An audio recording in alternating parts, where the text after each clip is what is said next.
What's up YouTube? For tonight's video, we have a full tallest Pokemon team.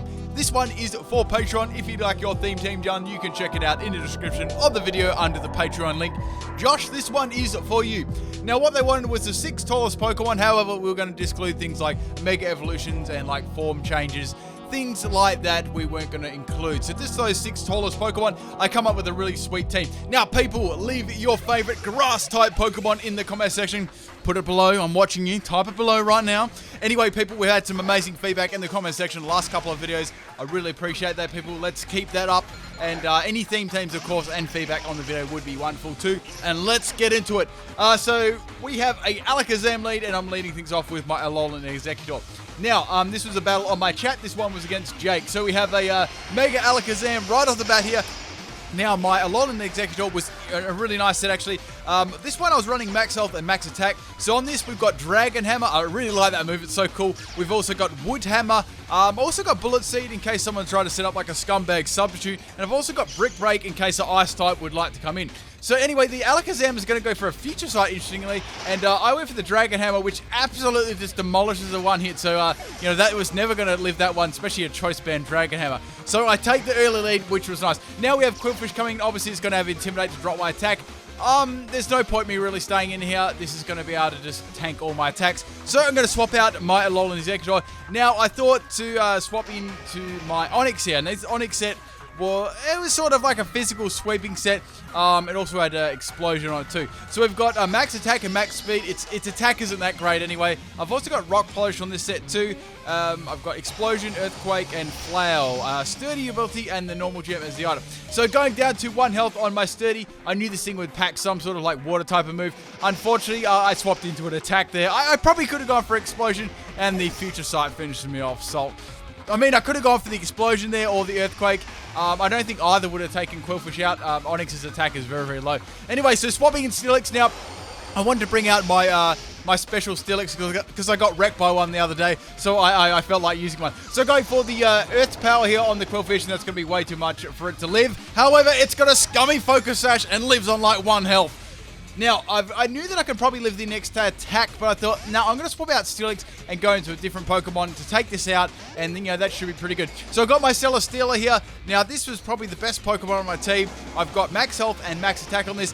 Quillfish goes for the Destiny Bond, trying to take me down, so that's really good. Obviously, I'm not going to attack it and take it out, so I'm going to swap my Celesteela out, and I'm going to go back into my Rayquaza. Now, Rayquaza is a very, very trolly set. Now, this one was a Twister set to try and scumbag flinch the opponent. So the idea is to get the Twister upright, and unfortunately got burned by Scald there. So Twister has a good chance of flinching the opponent, which was really nice. And now I want to go on that. Since Rayquaza is such a powerful Pokemon, I really had to nerf it down with like a terrible set. So I'm really good at that, people. So anyway, going for the Twister to take out the Quillfish. I love the Twister animation. It looks so cool. Now, I actually did a Mega Rayquaza sweep only using Twister. If you've not seen that, make sure you check that out. It's good times. So anyway, on the Rayquaza set, I had Max Speed and Max Special Attack. Obviously, I had to nerf this down to such a powerful Pokemon. Also had Substitute, Thunder Wave, and Bind. So the idea is to Thunder Wave the opponent, trap them in a bind, just flinch, hopefully they don't attack with the Thunder Wave. Bind's doing some damage, keeping them from swapping and just flinching them with the Twister. Anyway, so old Deoxy's going to come in and Ice Beam me. I was hoping that it wouldn't be carrying that, but it was. So I'm going to swap in Celesteela. I know that I can tank an Ice Beam within this thing. It's going to go for that again. I'm not sure if it's specs or anything like that, but it does, not very much damage to me. Then Celesteela is very bulky as well, and Deoxy's speed isn't probably exactly the most hard-hitting Pokemon. So on this set, I said we've got a physical set. Now, this is Supersonic Sky Strike Fly, so I thought I'd run Fly in this because it's sort of cool on this set. It looks amazing when it uses this. I've also got Explosion, a Flame Charge, and Heavy Slam. So Flame Charge to boost my speed, and the Beast Boost to boost my attack. So taking out that with these is going to give me a +1 in attack. Now you can go for like the Flame Charge and stuff. I may even try to do a sweep with this. It's quite possible. I might change up Fly though. It's very, very gimmicky. So now Chandelier's going to come in. I know that I can probably just take this one. The thing is I can go for the Fly here. I don't have the Z move anymore. I just live on 15 health, which is really nice. So now I've got to get the fly off on the Chandelier. Now this can either opt to stay in or not, right? I was thinking if it does stay in, it's definitely going to go down, and that's a good Pokemon to bury. However, the Shuckle is going to come in, which is going to be able to tank that. Now I do have Heavy Slam on this set, which is super effective against that. And Fly still does a lot of damage too, and obviously if it had Sturdy, it's now broken. So it's got the Leftovers Recovery, that's fine. I'm locking myself into Heavy Slam now to take it out. Shuckle's going to use the Protect just to get some Leftovers Recovery, and obviously see what move I'm going to use too. If I use Fly then, that actually would have worked out really well. So obviously, I had a Steel type move on this set. So Shuckle getting some more Leftovers Recovery. Now I was thinking the Chandelier could come back in, but it still would take a Heavy Slam from the Celesteela, which would hurt, and I'm going to just take out the Shuckle. They're going to keep that one in, which was nice. So Celesteela doing some really nice work at the moment. I've got another +1 in attack. So obviously I'm on my last legs here. I cannot do anything at all. I've only got a little bit of health left. Chandelier's going to come in. However, there's one more Pokemon left, right, and I'm thinking this could come in handy, right? So I'm going to swap it out for now and sacrifice my Steelix, because Steelix basically has done its best work already. It's really no more use in this battle. Like against the Pokemon remaining. So it's going to hit me with the Flamethrower. Obviously it's super effective, and it's, Chandelier's special attack is huge, so Steelix is clearly going to go down to that one. So I've got my Alolan Exeggutor left. I'm still kind of saving that one, and I'm going to swap in the Wailord. Now this Wailord set was really cool. So on this set, it's a very bulky Rest Sleep Talk set. I've also got on this Whirlpool, I've got the Oblivious ability, so I can't be taunted and stuff, and I've got Noble Roar. Now what Noble Roar does, it drops the attack and special attack of the opponent, and then Whirlpool does damage, and then basically you're just a really big tank, right? And you're dropping their stats, they cannot swap. Whirlpool's doing damage, plus you can attack them with Whirlpool too, plus you can rest off. Okay, so swapping out the Wailord, I'm guessing Toxic is coming on way. Going into the Celesteela, so obviously this can only do a couple of moves. Soak and Toxic is one of its main things. So I saved this for the explosion on my Celesteela. I thought that'd be very, very handy. Plus, in and out's not going to do anything. So that hits really, really hard and takes out the Pikumuku. I'm very happy with that result. I didn't actually have a lot to take it out, apart from sacrificing my Alolan Exeggutor there to a Woodhammer Recoil plus the in and out. That would have been terrible. So now I'm freely going to swap in my Chandelure, my Exeggutor, and obviously drawing out the Chandelure as this is the last Pokemon. So I'm going to frisk out its Ghost EMZ. So I'm like, well, I've got my Wailord right, but I know that the Whirlpool, I'm getting mixed up with all these W words. The Whirlpool is not going to be enough to take it out, right? So I need to do some kind of damage. So now I'm going to go for Dragon Hammer. It's going to go for Will-O-Wisp for me, which burns me. I still do a truckload of damage to it because I am Choice Banded, so that's really, really good. So now I'm going to go for the Dragon Hammer. It's going to go for the Hex, which is going to be powered up since I'm already burned. However, I am running max health, so I actually was able to tank that. So now I can go for the Dragon Hammer, almost taking out the Chandelure. So obviously the next turn I'm going to go down, but man, it did its job really well there. All I have to do now is live whatever the next attack this thing throws at me, and then I can finish it off with the Whirlpool. If it hits. That's always the thing about Whirlpool, right? If the opponent's on a little bit of health, you can take it out. It's got that shaky accuracy, so I'm always worried about using it, but it is a fun move to use. So swapping in the 47 feet and 69 inches, well, that sounds like something else. And now it's going to hit me with the Energy Ball. I'm going to tank that very, very well. I'm running max health on this one, and I'm running max special defense. And the Whirlpool lands, and that takes out the Chandelure, and that is a good game. Hope you guys enjoyed this one. Man, that Rayquaza, it did nothing. So, right, this is the next battle. This one's against Skylar. So, using the same team setup, I really wanted, out of all the battles, right, I was really trying to get this Rayquaza to work. I did it with the Mega Rayquaza, so I thought it'd be fun to do some little trolling moments with it. So setting things out with the Steelix this time, and we've got a Delcatty, not Delcatty, Perugly's little child thing. So anyway, I'm going to get critted by the fake out, and obviously I'm going to flinch there. I always forget the name of a Glameow. Like, it's one of those Pokemon that I always forget, right? So anyway, it's going to go for all the Sucker Punch, obviously doing monkeys to me, because I've got amazing defenses. Earth Power is enough to take it down to its Focus Sash. It really doesn't have a lot of moves to hit me with, so obviously they're just sacrificing and getting some damage off of me, and they're going to bring something else in afterwards to take me out. And obviously I've got the Earth Power on this. Oh, I didn't go over what my Steelix set was. The Steelix was, I'd run this on 2 sets. I run a Choice Specs or a Life Orb Sheer Force sets. We've got Earth Power for Stab, Flash Cannon for Stab, we've got Dragon Pulse, and on this one, I've actually got Hidden Power Ice. I've got actually a couple of these Steelix sets. They've all got different hidden powers. So now I'm going to get taken out by Psyduck.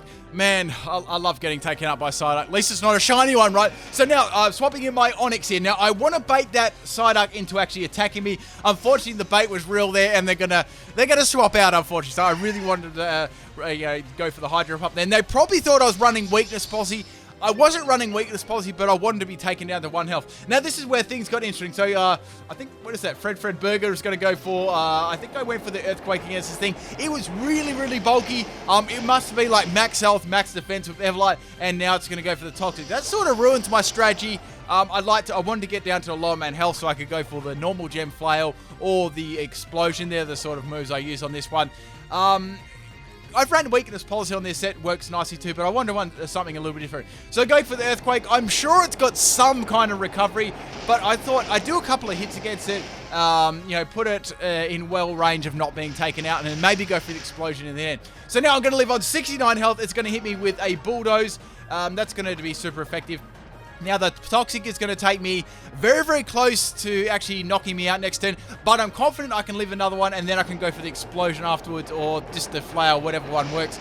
So now I'm doing some more minimal damage to the Phanpy. Phanpy's going to go for another Bulldoze. Now, I know that I'm going to have enough speed to actually outspeed this, because I did get a Rock Polish off earlier, so that's good. So now I'm just going to be able to live the Toxic on this one, which is nice, and I'm living on 3 health. So now I'm just going to go for the Explosion, clear the field of this Phanpy, and my Onix has basically done its job. So that was the idea anyway. Now I had the normal gem on this set too. Now remember, Onix's attack is very, very small, so it's not that good. And I failed to take it out. Oh, man.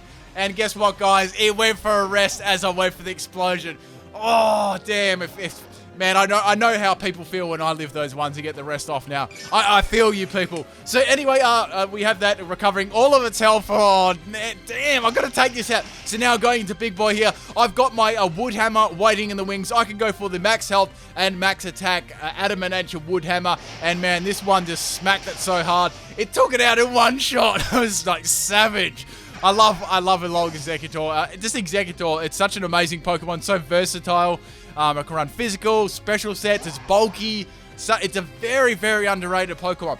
Anyway, so Psyduck's going to come in, and guess what? It's going to have Ice Beam, and I get hit in the balls, and that's going to take me out in a one shot. Man, I was sort of hoping that it didn't have an Ice move, but I was sort of fearing, if I go to like an obvious swap out, it may go for a different move. So now I'm bringing in Rayquaza for a very, very risky play. I was like, if I can get this scumbag Twister flinch, this will be awesome. But Psyduck is clearly scared of that, and old Billy's going to come in to tank it. Billy is a nose pass, and it's going to probably be an Everlight set, which is going to be able to tank this very, very well. Okay, so Twister's about a 2,000 hit KO. I've got to flinch this and take it out. So I thought it might be carrying something scummy like Toxic. So I went for the sub, and I avoid the Toxic. So that's good.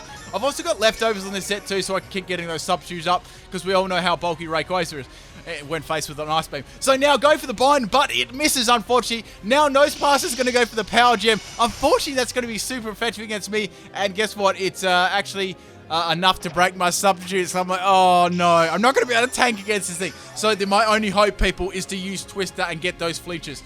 I was praying for some good luck here, because I simply did not have good luck with this Pokemon the whole time. Anyway, so go for the Twister again. That looks absolutely amazing, and I don't get the flinch. Now, a cool thing about Twister is, like, say if the opponent uses Fly or Bounce, it actually does double damage. It's a really interesting mechanic. So it's going to be about, I'd say 2 to 3 more attacks for the Nose Pass to take me out with the Power Gem. Go for another Twister, hoping I can take this Nose Pass out, people, and try if I can get those flinches. It doesn't work. Oh, come on. So now it's going to hit me with yet another Power Gem. The next one is going to be almost enough to take me out if it gets, depending on the min-max damage. Right, so getting a little bit more health recovery back from the leftovers. I'm going for my final Twister. If this one does flinch, I'll be able to take out the Nose Pass with the Rayquaza. And guess what, people? It doesn't. Oh, I've had no luck with this Rayquaza. And it's going to take, guys, I'm using a Rayquaza and I lost to a Nose Pass. Yes. All right, so my Rayquaza is down, and I'm going to swap in my Celesteela. I've got to get back in this game. The team I'm versing is just too powerful. So now going for the Heavy Slam, finishing off the Nose Pass. I've got to get some Beast Boost up to so I can compete with that Psyduck. Okay, so we got Psyduck left and 2 other Pokemon. Nose Pass is finally down. Man, I can't believe I didn't get one flinch. Like, it's got a decent flinch stance too. So now we have Irwin coming out, which was the Psyduck. So I know this has Ice Beam, it's got Hydro Pump, I know that I can tank them fairly well. It's going to be able to outspeed me too, so I'd say it's like max speed, max special attack Psyduck. Hydro Erupt does a good amount of damage to me. That's like a 3-hit KO. So going for the fly here, I don't really want to burn up my Supersonic Sky Strike because I know there's a Pokemon there, that's very, very bulky that I've got to take out. However, speaking of which, we have Dusknoir coming in. So this was the Pokemon I was talking about. Now, I did have Adamant Nature, and I did have +1 attack from that Beast Boost earlier on. So fly hits really, really hard there. So I thought I could go for another fly, or I could just go for Supersonic Sky Strike and take this thing out. Decided just to go for my Z move and take out the Dusknoir. If it was going to be a pain in the ass and use like Pain Split, I didn't even mean to do that pun. So go for the Supersonic Sky Strike. It does have Shadow Sneak, which gets a little bit of damage on me. So I was thinking, well, that's going to be enough for Hydro Pump to actually take me out, or very, very close. So that's a problem, and I've only got one more Pokemon left. So anyway, I'm doing my amazing Supersonic Sky Strike move, and that's going to be way too much for Dusknoir to handle. I'd say that would have nearly one-shotted it if I used that on the turn before. So Dusknoir's down, that's good. That's a bulky Pokemon out the way, and I get another +1 in attack. Not that that really matters. The remaining Pokemon, I know that I can feint, but it's going to be whether I'm going to be able to live the attacks or not. So we have the Psyduck coming in. It's going to go for the Hydro Pump, and it misses. I thought I wouldn't even live this one, so I just went for Explosion. Oh, I could have gone for Fly again. Anyway, so Psyduck is going to get nuked, and I'm going to go down to... I thought that had... For a second, I was like, oh my, please don't have a Focus Sash. And so Psyduck is finally down. Man, that Psyduck was savage. So the last Pokemon I've got is the Wailord, the Noble Roar Wailord, which out of all the battles I did right, it worked really, really well. Obviously, it's a very, very stally set too. So this bit, I'm going to actually have to speed up a little bit. So Ariados is going to come out. I've got a Noble Roar and drop his attacks. Before I drop this, just after I drop the stats, it's actually going to go for the Gigavolt Havoc. Now, this is going to be coming off Electro Web. And thank goodness I got that negative special attack. That would have done maybe half my health. So I've got the Whirlpool up against that. It's going to keep spamming the Electro Web. Now, I actually haven't revealed that I've got Rest either. I'm just using Whirlpools against it. It's going to have Sludge Bomb too, which is going to poison me. That's a little bit annoying because I would have liked to get some more Noble Roars off. And the only thing I've got to worry about is a crit. If this does have a crit and Sniper, that's not going to be good. So going for another Noble Roar. Now on this turn, I'm going to go for Rest and just rest off all my damage. Whirlpool is nearly taking out that too. So obviously the Electro is a really cool move. Like so many people get it. So many Pokemon get it. It's really nice in doubles too. So going for a final rest. There's no way they're going to be able to take me out now. I've got all my health back, and that is basically good game. Man, both these battles are really good. But people, this is the one question. Will Rayquaza be able to redeem itself in the bonus battle or in the bloopers? I'll let you wait and find that one out. Now, I will have some cool uploads for tomorrow. So I'll catch you then. Peace out.